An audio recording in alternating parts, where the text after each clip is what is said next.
You. जय हिंद। धन्यवाद नेकदुन घाट विष्णु। भारत के एकीकरण में अतुलनीय योगदान देने वाले सरदार पटेल जी के आदर्श मूल्यों को अपने प्रखर विचारों से अभिव्यक्त करने के लिए आ रहे हैं इस कार्यक्रम के आखिरी प्रतिभागी उत्तर प्रदेश से भानुजा मिश्रा।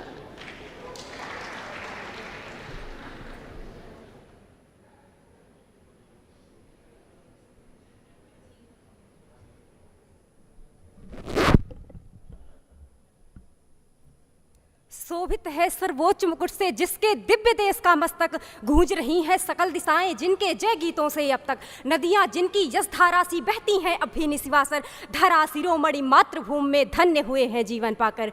परम वंदनीय भारत भूमि को नमन करती हूँ। सभा में उपस्थित सभी विशिष्टजन, विभिन्न प्रांतों से आए हुए युवा साथियों एवं चित्रकूट जनपद उत्तर प्रदेश से सरदार वल्लभ भाई पटेल को नमन करते हुए मैं भानुजा मिश्रा उपस्थित हूं अपने वक्तव्य के साथ।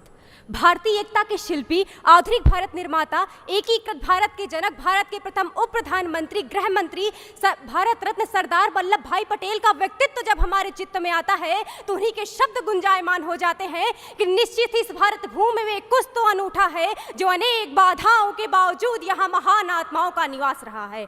अंगार हार उनकी जिनकी सुनहाक समय रुक जाता है, आदेश जिधर का देते हैं इतिहास उधर झुक जाता है। आते थे जो युग में मिट्टी का चमत्कार बतलाने को, ठोके ने पीठ भूमंडल की नभमंडल से टकराने को। आज हम जिस एक भारत, अखंड भारत, श्रेष्ठ भारत, अनेकता में एकता की विशिष्टता रखने वाला भारत कहकर आनंदित, आह्लादित और गर्वित होते हैं, वह संभव ना होता यदि सरदार पटेल ना होते। क्योंकि ब्रिटिश हुकूमत ने जो भारत सौंपा था वह इस अवस्था में नहीं था जो अपने नागरिकों की सुरक्षा में समर्थ हो पाता, जो अपनी स्वाधीनता को स्थायी रख पाता, जो विश्व के सम्मुख कभी आत्मनिर्भर भारत के रूप में उभर पाता। किंतु न भूतो न भविष्यति। जब गौरों ने घायल करके भारत का भूगोल दिया तो वीर प्रसूता वसुधा ने फिर लौह पुरुष अनमोल दिया। खंड खंड को जोड़कर जिसने अखंड राष्ट्र का किया सजन, जूनागढ़ में जन्म संग्रह, कश्मीर में किया सुलह, सबक सिखा करके निजाम को हैदराबाद में किया समर, ऐसे युग शिल्पी वल्लभ को करते हैं 100 बार नमन।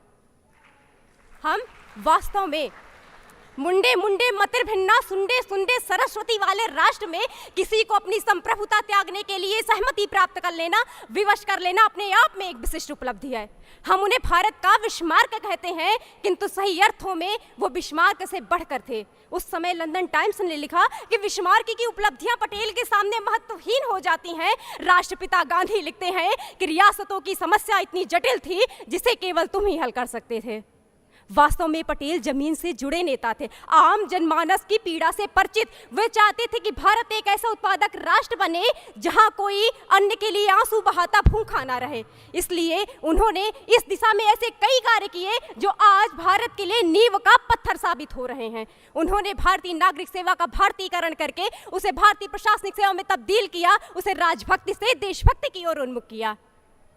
चाहे वह किसानों के हित में लड़ा गया खेड़ा का सत्याग्रह हो, मानवाधिकारों के लिए रोलट का विद्रोह, असहयोग आंदोलन के अग्रिम पंक्ति के खड़े नेता के रूप में साइमन कमीशन विद्रोह की प्रथम आवाज, मौलिक अधिकारों की वकालत करने वाले, मद्य निषेध, अस्पृश्यता और सांप्रदायिकता के विरोध में खड़े सक्रिय जननायक, एकता और अखंडता को सुनिश्चित करने वाले समर्पित राष्ट्रनायक पटेल ने सिद्ध कर दिया कि मायने नहीं रखता कि राष्ट्र ने आपको क्या दिया है, महत्वपूर्ण यह है कि आपने राष्ट्र के लिए क्या किया है।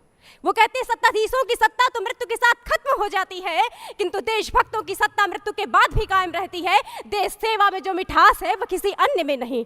इसलिए आज भारत के प्रत्येक नगरवासी का, नागरिक का दायित्व है कि राष्ट्र की एकता और अखंडता को सुनिश्चित करने में हर संभव अपना योगदान दे।